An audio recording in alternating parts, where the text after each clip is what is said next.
पुराने वक्तों में समंदर के किनारे एक गांव था जिसमें एक बूढ़ी औरत अपने 5 जवान बेटों के साथ रहा करती थी।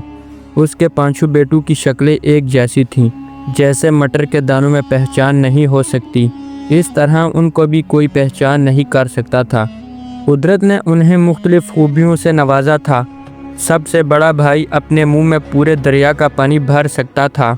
दूसरे भाई की गर्दन फौलाद जैसी थी। तीसरा भाई अपनी टांगें जितनी लंबी करना चाहे कर सकता था। चौथा भाई आग की बेपनाह तपश बर्दाश्त कर सकता था। 5वें भाई में सलाहियत थी कि वो सांस लिए बगैर कई घंटे तक जिंदा रह सकता था। बड़ा भाई अकेला दरिया के किनारे जाता और बेशुमार मछलियाँ पकड़कर घर लाता, मछलियाँ फ़रोख्त करके दूसरा सामान ले आता। इस तरह सारे ख़ानदान का वही पेट पालता था। ये सारे भाई अपनी ये खूबियाँ किसी को नहीं बताते ताकि लोग उन्हें अजीब न समझे। सारे गांव के लोग बड़े भाई की खुशामद करते कि वो उनके बच्चों को भी वो तरीका बता दे जिससे वो इतनी ज़्यादा मछलियाँ पकड़ लेता है। वो हमेशा उन्हें ये राज बताने से इनकार कर देता। एक दिन गांव वालों को ज़िद के आगे उसे हथियार डालना पड़े। उसने गांव के कई लड़कों को साथ लिया और दरिया की तरफ चल दिया ताकि वो उन्हें ढेर सारी मछलियाँ पकड़ने का तरीका समझाए। जब वो सब दरिया के किनारे पहुँचे तो बड़े भाई ने दरिया का पानी अपने मुंह में भर लिया। सिर्फ इतना पानी रह गया कि मछलियाँ तैर कर दूर न जा सकें।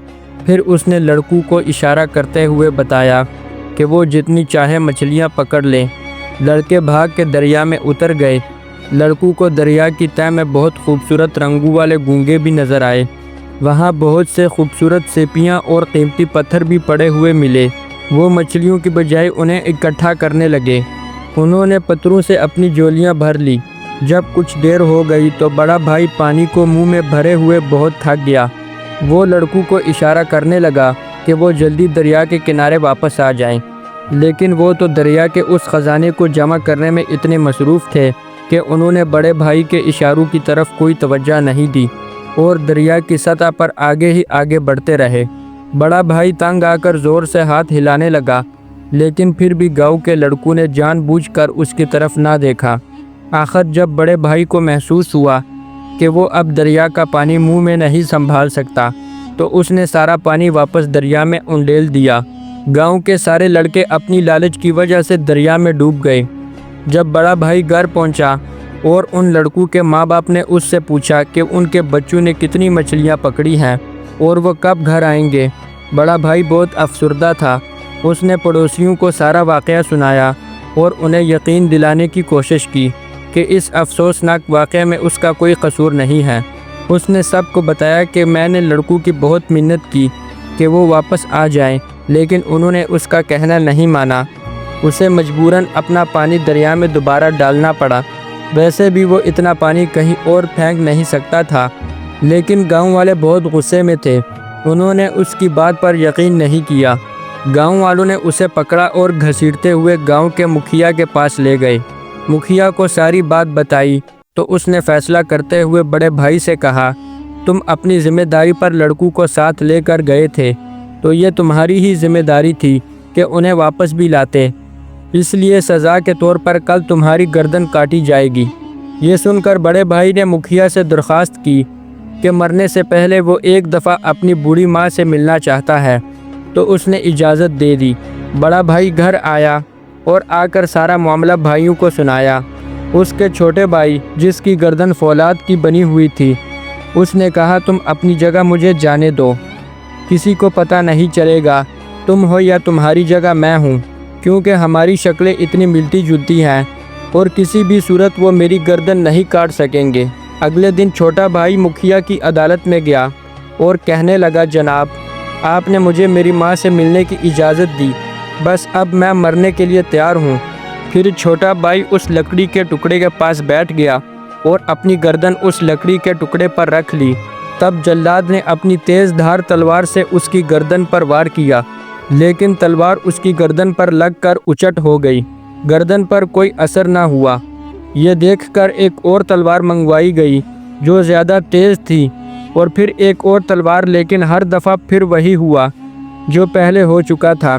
کوئی تیز دھار تلوار اس کی فولادی گردن کو نقصان نہ پہنچا سکی، بلکہ اس کی دھار کند ہو گئی۔ آخر جنجلایا ہوا جلاد اسے واپس مکھیا کے پاس لے گیا اور کہنے لگا، محترم، اس کی گردن کاٹنا ناممکن ہے کیونکہ اس کی گردن فولاد کی طرح مضبوط ہے۔ منصف نے نیا حکم سنایا، کل اس شخص کو سمندر میں پھینک دیا جائے۔ جب یہ فیصلہ چھوٹے بھائی نے سنا، اس نے کہا، جناب، میں آج ماں کو الوداع کر آیا تھا، لیکن کیونکہ مجھے کل سمندر میں ڈبویا جائے گا تو مجھے دوبارہ ماں کو ملنے کی اجازت دی جائے۔ مکھیا نے پھر اسے اجازت دے دی۔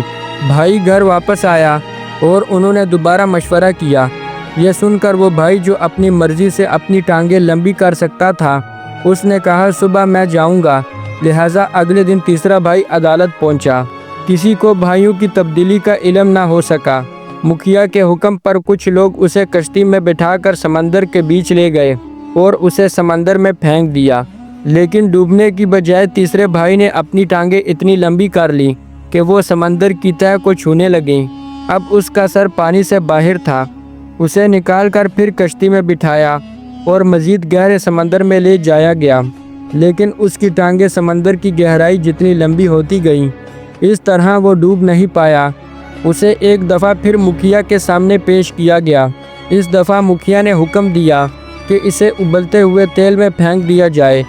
ایک بڑی دیگ میں تیل ڈال کر اسے گرم کیا جانے لگا۔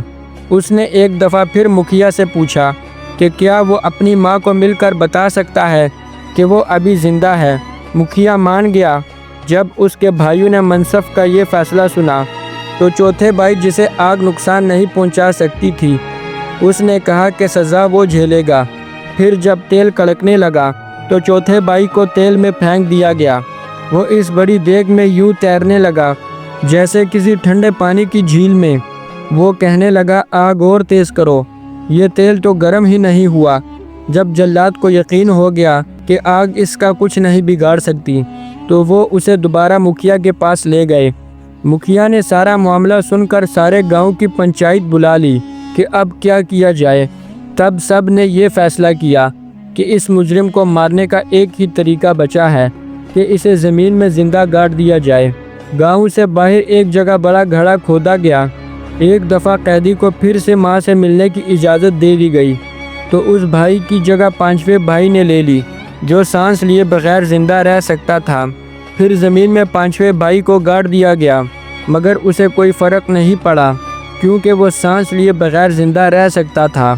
جب رات کو سارے مطمئن ہو کر اپنے گھر واپس چلے گئے کہ انصاف ہو چکا ہے تو چاروں بھائیوں نے اسے گڑھے سے نکال لیا۔ پانچویں بھائی کو گڑھے سے باہر نکالنے کے بعد وہ سارے اپنی ماں کے ساتھ کسی دوسرے گاؤں چلے گئے اور وہاں ہنسی خوشی زندگی بسر کرنے لگے۔